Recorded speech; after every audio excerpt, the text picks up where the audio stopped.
Meu nome é Ângela Maria da Silva Gomes, eu sou engenheira florestal, doutora em etnobotânica negro-africana.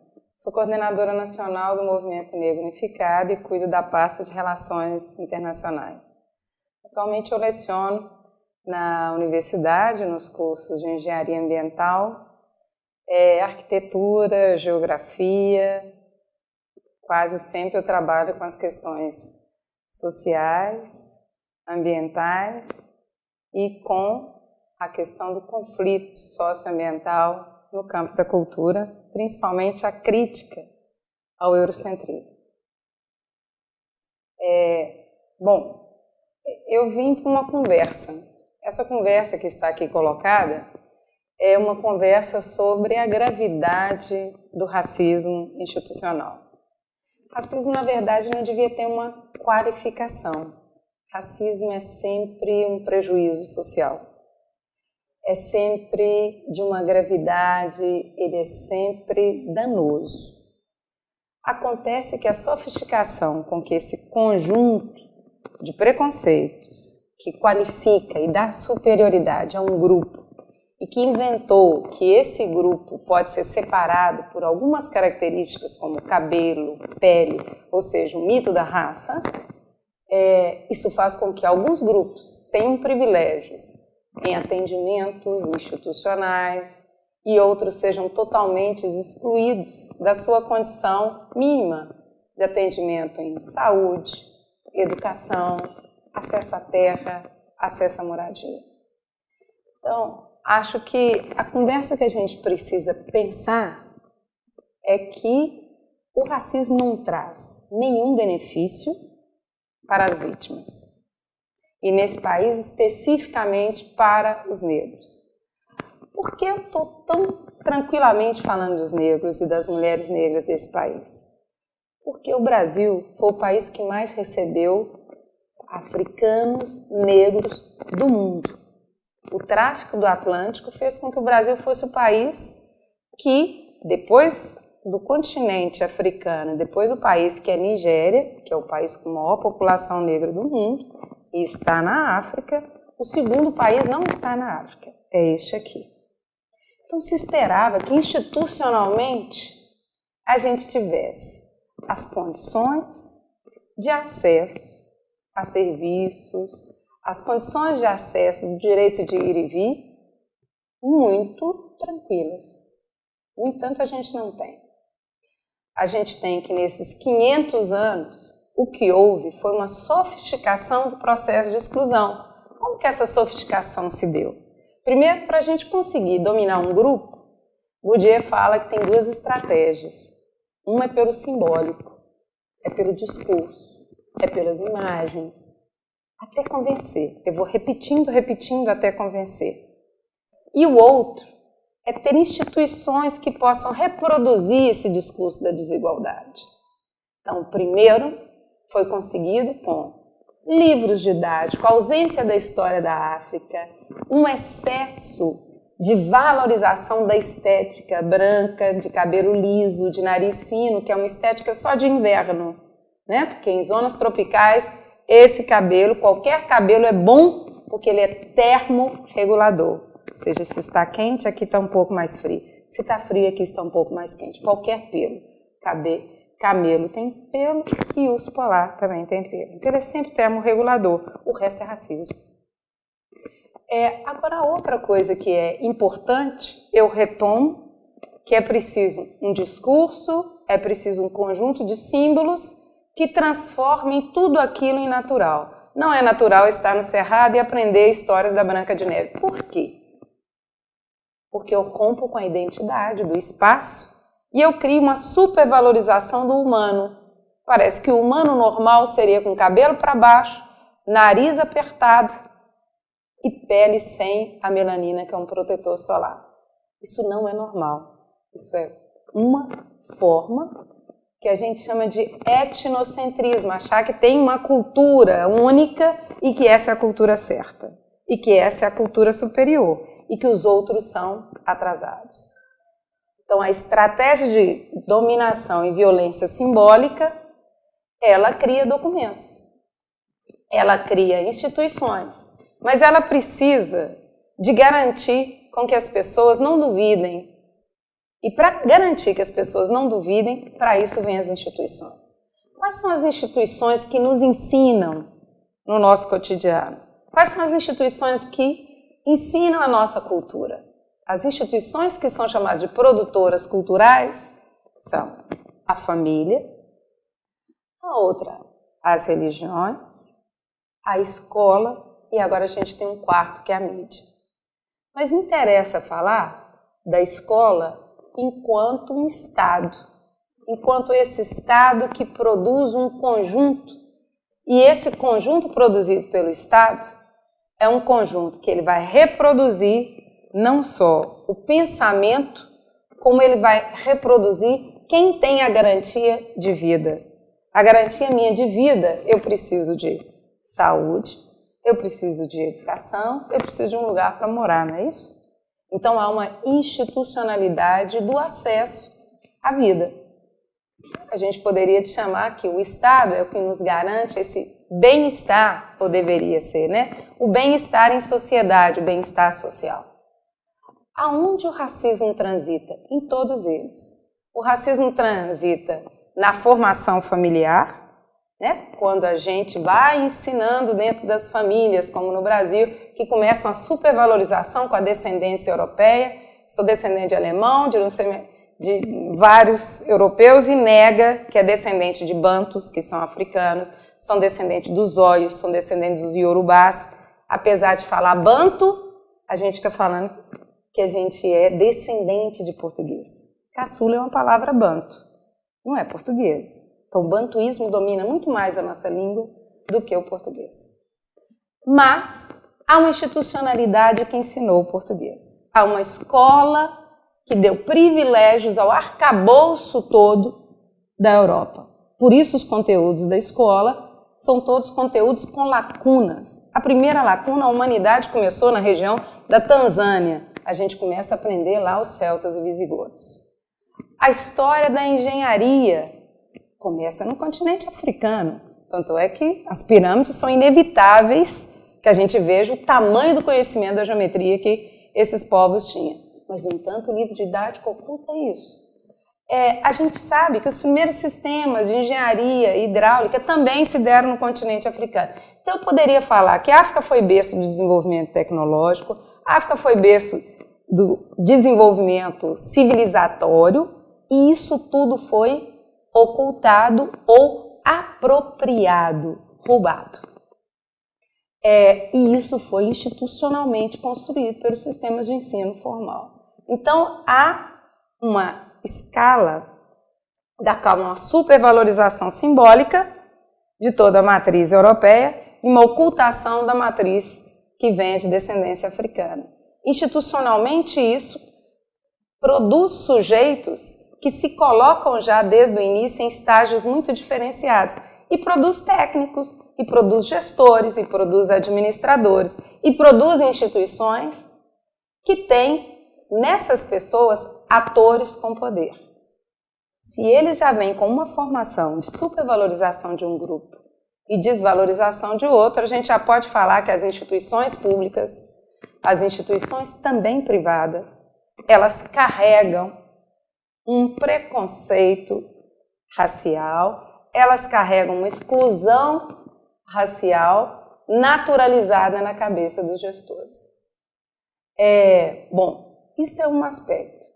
Agora, a gravidade é maior quando a gente, inclusive, tem um Estado, da qual ele os direitos deveriam ser universais, em termos de proteção social. O Estado reconhece que em sociedades capitalistas o interesse da sobrevivência do trabalhador para ele ser uma mão de obra na fábrica. Mas o que a gente vê, que é pelo menos na intencionalidade, é que essa desigualdade salarial não alcançasse a desigualdade do direito à vida. E isso não vai ocorrer se a gente não trabalhar, primeiro, a formação desses gestores. Depois, a garantia desses direitos em termos orçamentários e em termos de poder. O racismo institucional, ele transforma num prejuízo, ele só vem com esse nome porque ele reconhece que, diferente do racismo físico, da qual impede as pessoas de entrar em determinado local pela via física da violência, ou racismo ambiental, da qual expõe os grupos mais vulneráveis aos riscos ambientais, o racismo institucional, ele fere a própria institucionalidade.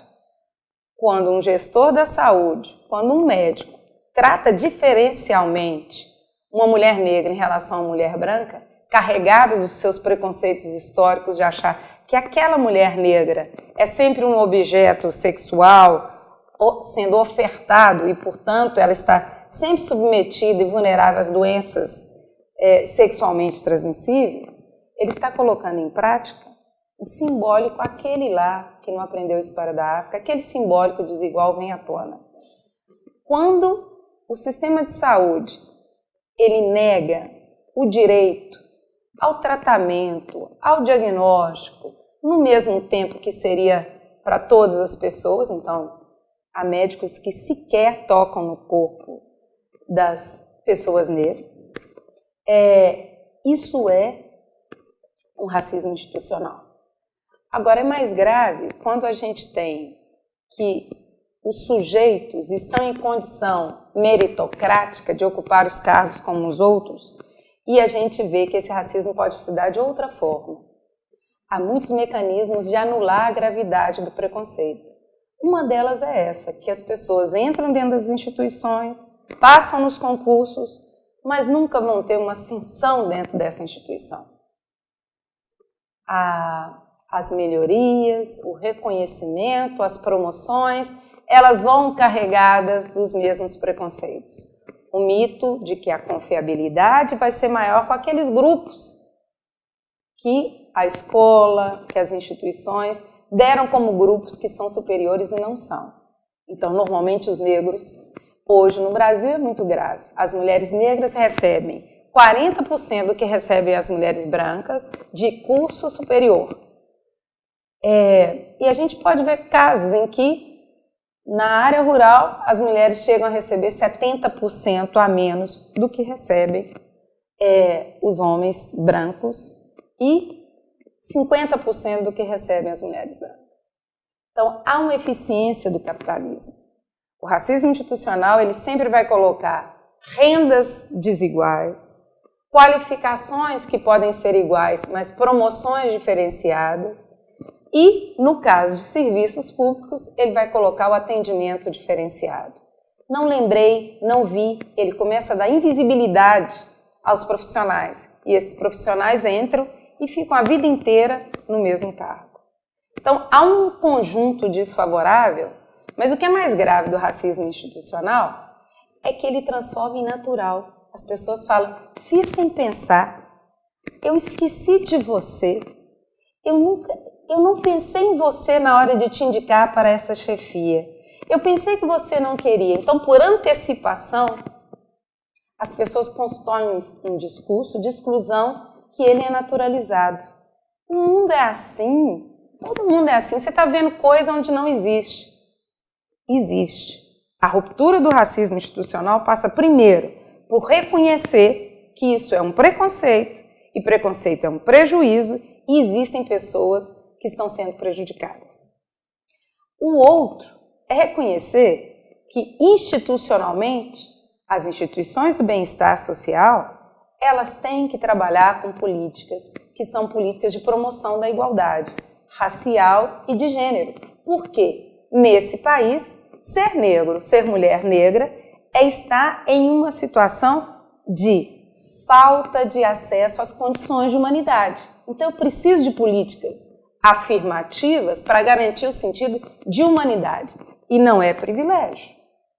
É diferente. Quando a gente não ensina história dos humanos, nós estamos tratando como coisas. Nós estamos falando que as políticas de ação afirmativas é para retomar nós, mulheres negras, enquanto humanos. Não somos, na institucionalidade, objetos de consumo do capital. Há um mito de que, à medida que entramos nas propagandas, nos meios de comunicação, o racismo está solucionado. Não. Nós não lutamos para ser objeto de consumo. O que está aqui na mesa é que nós queremos ser tratados como cidadãos.